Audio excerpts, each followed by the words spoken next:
Welcome to NSG 229, Study Session 17, The Management of Pneumonia. Introduction. The setting in which pneumonia develops is one of the most important features to doctors. Pneumonia may develop in community-acquired pneumonia, or in some other institutional setting, such as a nursing home. Institution-acquired pneumonia. The settings often help determine what infecting organism is responsible for the pneumonia. For example, community-acquired pneumonia is more likely to stem from infection with the gram-positive bacterium Streptococcus pneumonia. In this study session, in procession of previous studies, we'll focus on the management of pneumonia. Learning outcomes. At the end of the study, you should be able to 1. Discuss the management of pneumonia. 2. Describe the nursing intervention. Management of pneumonia. Hospital-acquired pneumonia is more likely to be caused by Staphylococcus aureus or a gram-negative bacterium, such as Klebsiella pneumonia, depending on the infecting organism. There is usually a difference in the severity of pneumonia and the way it is treated. Mark, Andrew, Thomas, et al., 2003. Pharmacologic therapy. The treatment of pneumonia is administration of the appropriate antibiotics as determined by the results of the gram stain. Penicillin G is clearly the antibiotic of choice for infection with S. pneumonia. Other effective medications include erythromycin, clindamycin, the second and third generation cephalosporin, etc. Treatment of viral pneumonia is primarily supportive. Antibiotics are ineffective in viral upper respiratory infection and pneumonia and may be associated with adverse effects. Antibiotics are indicated in viral respiratory infection only when a secondary bacterial pneumonia, bronchitis, or sinusitis is present. Antipyretics may be used to treat pleuritic pain and fever. Antitussive medications may be used for the associated cough. Warm moist inhalations are helpful in relieving bronchial irritation. Antihistamines may provide benefits with reduced sneezing and rhinorrhea. Nasal decongestants may also be used to treat symptoms and improve sleep. However, excessive use may cause rebound nasal congestion. Treatment of viral pneumonia, with the exception of antimicrobial therapy, is the same as that for bacterial pneumonia. The patient is placed on bed rest until the patient shows signs of clearing. If hospitalized, patient is observed carefully until clinical condition improves. Hydration is a necessary part of therapy because fever and tachpline may result in insensible fluid losses. If hypoxemia develops, oxygen is administered.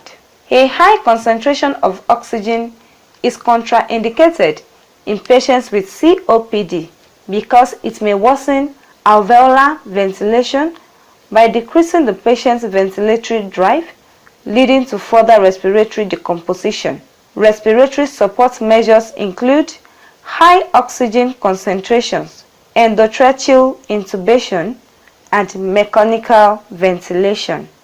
Prognosis.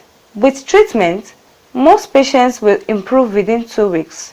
Those who may be more likely to have complicated pneumonia include older adults or very young children, people whose immune system does not work well. Complications. Almost all pneumonia cases generally run as uncomplicated course, although complications can occur in individuals with other risk factors and underlying chronic disease conditions. It may include atelectasis, shock, respiratory failure, pleural effusion, pleuritis, lung abscess. Shock. This is encountered chiefly in patients who have received no specific treatment or inadequate treatment. Corticosteroids may be administered parenterally to combat shock and toxicity in extremely ill patients. Atelectasis. It's characterized by collapsed or hairnet alveoli of one part or lobe may occur. This may occur at any stage of acute pneumonia and can be cleared with effective coughing and deep breathing. Pleural effusion. A condition in which fluid collects in the pleural space can occur. Usually, the effusion is sterile and reabsorbed in 1 to 2 weeks. It also requires aspiration by means of thoracentesis, pleuritis lung abscess, respiratory failure, e.g., acute respiratory distress syndrome, ARDS. Prevention. Pneumonia can be prevented by doing thus. 1.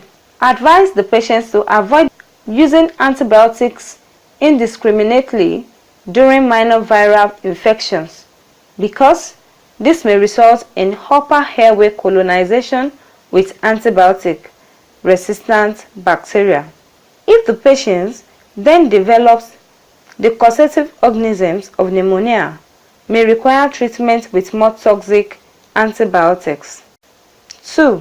Encourage pneumovax, pneumococcal vaccine, and annual influenza vaccination where available for high-risk patients such as those with chronic obstructive pulmonary disease, chronic heart disease, or sickle cell disease. 3. Urge all bedridden and post-operative patients to perform deep breathing and coughing exercises frequently. Reposition such patients often to promote full aeration and drainage of secretions. Encourage early ambulation in post-operative patients.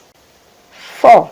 To prevent aspiration during nasogastric tube feedings, elevate patient's head, check the tube's position, and administer the formula slowly. Keep the patient's head elevated for at least 30 minutes after the feeding. 5. All infectious disease should be promptly treated and managed well to prevent hematogenous spread to distant areas in the body. 6. Educate on the use of face mask where needed. 7. Vaccination. Streptococcus pneumonia can be prevented with pneumococcal pneumonia vaccine. 8. Force feeding in children should be discouraged because of the risk of aspiration. Pneumococcal vaccine. From www.vaccinationformation.org/pneumonia.com, 2 types of pneumococcal vaccines were identified: pneumococcal polysaccharide, pneumococcal conjugate vaccine. Pneumococcal conjugate vaccine 7, PCV7, was licensed in early 2000 and in 2010. A new PCV17 was licensed and replaced PCV7 for use in the routine vaccination of children. PCV13 offers additional protection against the types of pneumococcal bacteria that cause the majority of invasive pneumococcal disease in the United States. PCV13 is recommended for use in preventing pneumococcal disease in infants and young children beginning as young as 6 weeks. Control. To control the spread of infection, educate patients to cough and sneeze into a disposable tissue and dispose properly. Set a lime bag to a side of the bed for used tissues. Dispose of secretion properly. Nursing management. Nursing process, nursing assessment, subjective and objective data should be obtained from physical examination, Gordon's typology, and chest X-ray findings. Nursing diagnosis. Based on the assessment data, the major nursing diagnosis may include the following: ineffective airway clearance related to tracheobronchial secretions, activity intolerance related to imbalanced nutrition less than body requirement, pain related to inflammatory process, risk for deficient fluid volume, planning and goal. The major goals include 1. Improve airway patency. 2. Conservation of energy. 3. Normal breathing pattern. 4. No signs of hypoxia. 5. Maintenance of adequate nutrition. 6. No complications. Nursing interventions, nursing care. It is important for the nurse to remember that pneumonia is an acute infectious disease. Although most cases of pneumonia are potentially completely curable, complications can result. The nurse must be aware of these complications and their manifestations. The essential components of nursing care for patients with pneumonia include monitoring physical assessment parameters, facilitating laboratory diagnostic tests, providing and monitoring the patient's response to treatment. Along with physical assessment, including pulse oximetry monitoring, prompt collection of specimens, and prompt initiation of antibiotics within 4 hours of arriving at the hospital are critical. Oxygen therapy, administration of bronchodilators, hydration, nutritional support, and therapeutic positioning are part of the management of the patient. Lewis, the following highlights the nursing interventions or care given to patients with pneumonia. Improving airway patency. Removing secretions is important because retained secretions interfere with gas exchange and may slow recovery. Hydration. The nurse encourages hydration 2 to 3 days because adequate hydration thins and loosens pulmonary secretions. Hydration must be achieved more slowly and with careful monitoring in patients with pre-existing conditions such as heart failure. Brunner and Sudat, 2008. Oxygen and humidification. If the inflammatory process is far advanced, a patient may have considerable respiratory difficulty. Pharmakinwa, 2002. Humidification may be used to loosen secretions and improve ventilation.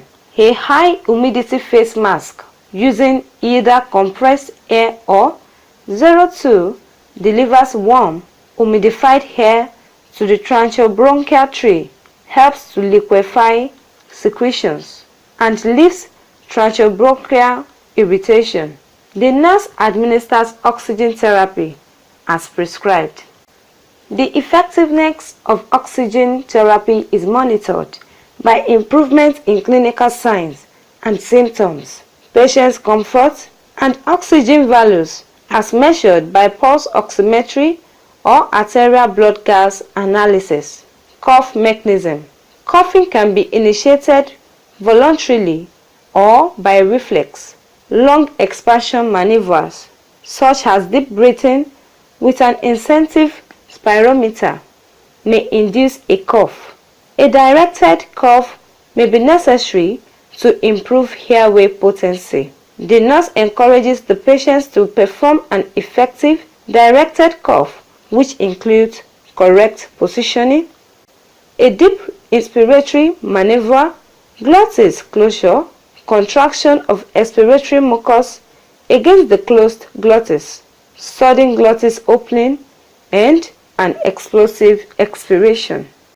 In some cases, the nurse may assist the patients by placing both hands on the lower rib cage, either anteriorly or posteriorly, to focus the patients on a slow deep breath, and then manually assisting the patients by applying constant external pressure during the expiratory phase.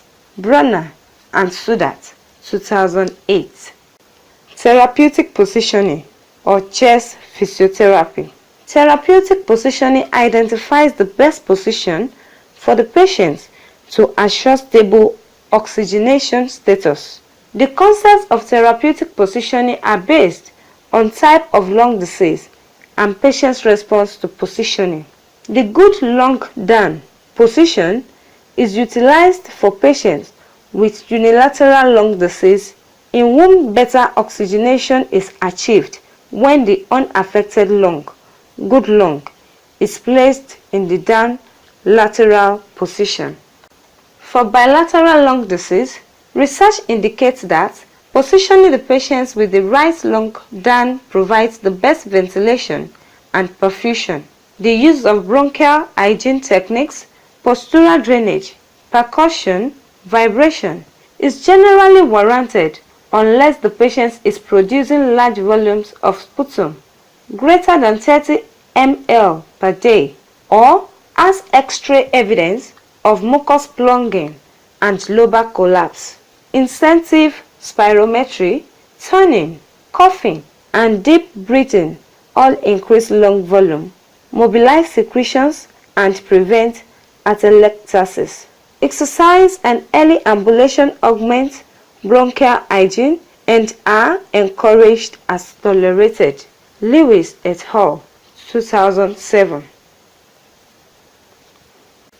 Chest physiotherapy, percussion, and postural drainage is important in loosening and mobilizing secretions. Indications for chest physiotherapy include sputum retention, not responsive to spontaneous or directed cough, a history of pulmonary problems previously treated with chest physiotherapy, continued evidence of retained secretions, decreased or abnormal chest X-ray findings, consistent with atelectasis or infiltrate and deterioration in oxygenation. The patient is placed in the proper positioning to drain the involved lung segment, and then the chest is percussed and vibrated either manually or with a mechanical percussor. After each position change, the nurse encourages the patient to breathe deeply and cough. If the patient is too weak to cough effectively, the nurse may need to remove the mucus by nasotracheal suctioning. It may take time for secretions to mobilize and move into the central airways for expectoration. Therefore, it is important for the nurse to monitor the patient for cough and sputum production after the completion of chest physiotherapy. Airway suctioning. Following therapeutic positioning or chest physiotherapy, suctioning can be done for patients with suppressed coughing mechanism with copious tracheobronchial mucus plunging secretions. Pain management. Pleuritic pain occurs in pneumonia due to the inflammatory process. Effective pain control or management is important to enhance patient's comfort and to release discomfort. The nurse performs a comprehensive assessment of pain to include location, characteristics, onset, duration, severity, frequency, quality or intensity of pain, and precipitating factors in order to determine appropriate interventions.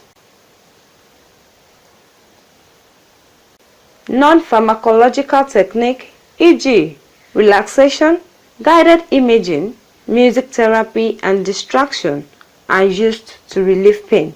The nurse administers the prescribed medications, especially the analgesics, to relieve pain. Promoting rest and conserving energy. The nurse encourages debilitated patients to rest and avoid overexertion and possible exacerbation of symptoms.